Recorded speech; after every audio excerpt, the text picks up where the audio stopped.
Tech News with Kevin Richards. Let's get right into it. I appreciate you coming in this morning. Wow, this is absolutely cool. Kevin Richards, of course, with Ventura Web Design, the folks who design my page, allenstock.com. Coming up in a little bit, our pet pick of the week, which you can find at allenstock.com or kdon.com, the Allen Stock page. Good morning, Kevin. Good morning, Alan. I always love being here. It's great having you here. All right, let's talk about some of the issues going on. I know these drag queens were upset with Facebook about the real name policy.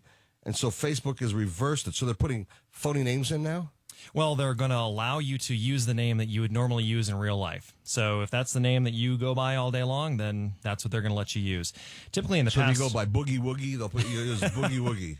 Well, they've got Little Hot Mess and Sister Roma who are going to be on there. Sister Roma and Little Hot Mess. Yeah. Okay. You know, it's all about following the money with Facebook. You know, there's a reason for everything they do.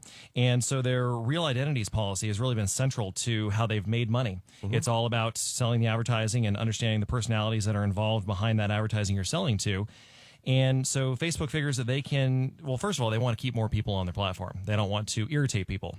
There's a new social network that's gone very viral. It's called Ello. Have you heard of that? Hello. No, I have not.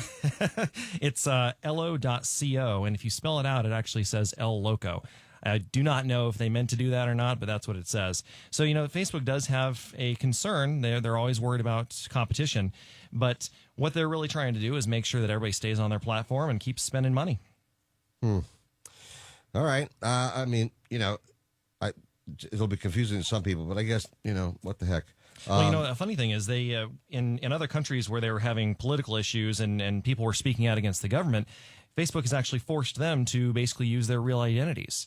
So if you're, you know, in one of these, third world countries fighting your government, Facebook really wants you to use your real name. But here, if you're a drag queen, by all means, you know, use the pseudonym. There you go. All right, let's talk about the iOS 8. Still having problems, and now I understand with Bluetooth. Yes, you know, iOS 8, it's one of those things. It's a jump for Apple, and it's got some new technology to it. This time around, they're worried about the Bluetooth problem. So you know what Bluetooth is. It allows you to get into your car, for example, and just use the speakers automatically through a technology called Bluetooth. And so that's what's having the problems now. So Bluetooth speakers, keyboards, headsets, car audio systems, you name it, they're all basically having issues with refusing to connect. I actually had this in my car. Partial connection where you have audio, but then it disconnects when a call comes in.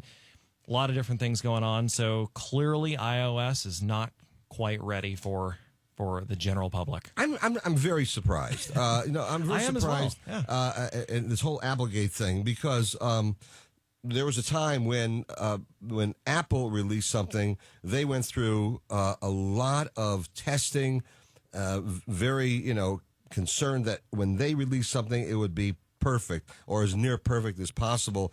And, PCs were never that way. There are always problems here and on with PCs and everything like that. And that's one of the reasons I moved over to Apple from PC because Apple is so good and their Apple Care is terrific. But lately they've been doing things that just are weird. Right. You got to understand the difference between a PC and a Mac. The key difference there is that the PC is really a very open system. Anything can happen. All the channels are open. All the software is very open. And they've intentionally done that with PC so that they can get as many developers on there and people can do as much as they want to do with it. With Mac, they've been very closed. They want to make sure that everything that they release is good and ready to release to the public. And you're right. This is kind of shocking that they can't seem to get this one right. Oh, boy. I'm not going with it. I'm staying with where I've got right now. I'm not having problems. I'm not going to get involved. Microsoft is announced now, Windows 10. They had 8. What happened to 9? That's right. Microsoft's knocking at the door. They want to compete and keep up with Apple. So the current version that we've talked about is Windows 8. And so they just announced they're coming out with Windows 10. And that is an acknowledgement that Windows 8 is pretty much terrible. Very few people like it. Mm-hmm. And so what they're doing is they're saying, look, okay, we've heard the complaints. We know that you liked, XP was one of the most popular platforms they've had. Then most recently they had 7 before 8. 7 was pretty good as well. 7 was very similar to XP. Okay. And then Windows 8 came out. And the difference there is they're really trying to push people into using the touchscreens. Mm-hmm. It's all about touchscreen. It's all about having the same experience on your Xbox, on your Windows Phone, and on your PC. So the problem there is that you're asking for a lot of things to work together all at the same time. So clearly, it was a major investment for them, and for them to admit that people just don't like that user experience is a pretty big deal. Apple did this a long time ago when they took all the products, and they put them together, and you could use them. And I guess the folks at Microsoft are trying to catch up to them. But again, putting things out before they've fully tested, whether it's 8 or whether it's this iOS stuff with Apple, or even the phones they're having problems with, the new phone. Test them. You guys used to do it. You were the greatest. And that's why I keep saying Apple again. I'm tweaking them because they earned it. Mm-hmm.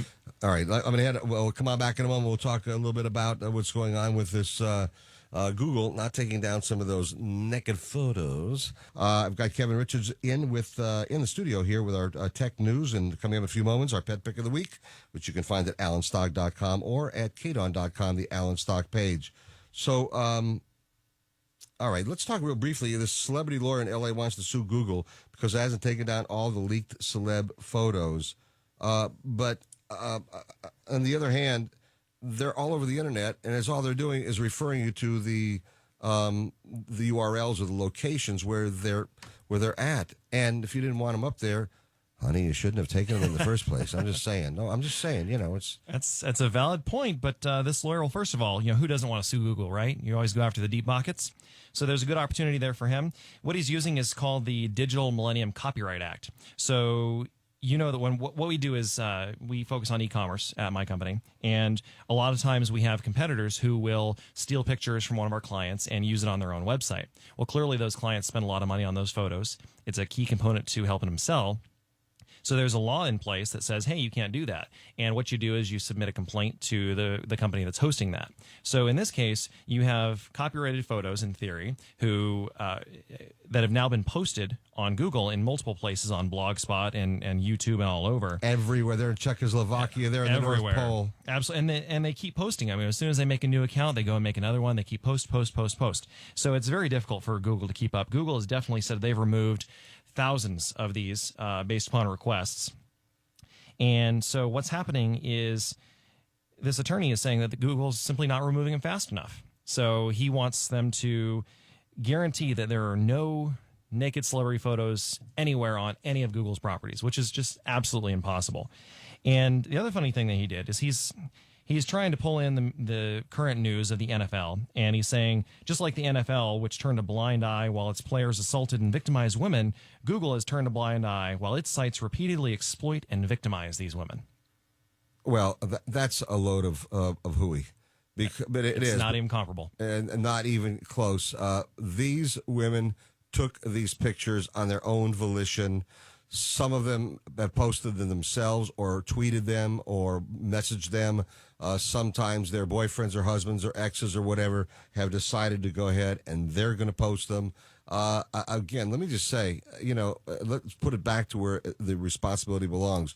You don't want a picture of your naked bum on the web, then don't have someone take a picture of it. That's a valid point. I can't disagree with that. I mean, and again, Google could take it off, but then you can go to a million. I went to one site this morning for a news item. I forget which one it was. It was not Google. It was something else. It was like an English site, but it was strictly news. And at the bottom, they said Miley Cyrus is posed for these nude photos with Lars Lagerfeld or I don't know who it was, some famous guy. So I clicked onto it. Because same website as theirs. No, and I mean, it's their website. Now you're stuck, Alan. They've got you. And there is Miley Cyrus in the All Together. And I went, now here people are complaining about it, and she poses on her own for something like that. I mean, so how do you expect? I mean, that picture that was there, that's going to be all over the world forever. Absolutely. Forever. Now, I'll tell you something about that click you just did, though. They've learned that you clicked on that link with those particular keywords and that particular content. Yeah. So I want you to pay attention now and see. Now, unless you were in private browsing mode, which I doubt you were, pay attention now to other things that are following you around on the web. See if your content changes. It's something called remarketing and retargeting. And what they're going to use is they're going to use your cookies. They're going to try to understand the content that they believe interests you, and they're going to show you more of it. Well, sometimes they send me things that make me want to toss my cookies. I can tell you that right now. All right. Listen, Kevin Richards, Ventura Web Design. You want to find out more about Ventura Web Design or contact Kevin Richards, go to alanstock.com. On the right-hand side of the page, you will notice there's a logo that says Ventura Web Design. Click onto that, and you'll be able to contact him and get over to Ventura Web Design. They did a beautiful job on my page, and I appreciate it very much. Thank you for being here this morning. Outstanding. Happy to be here. Thank you, Alan. Outstanding.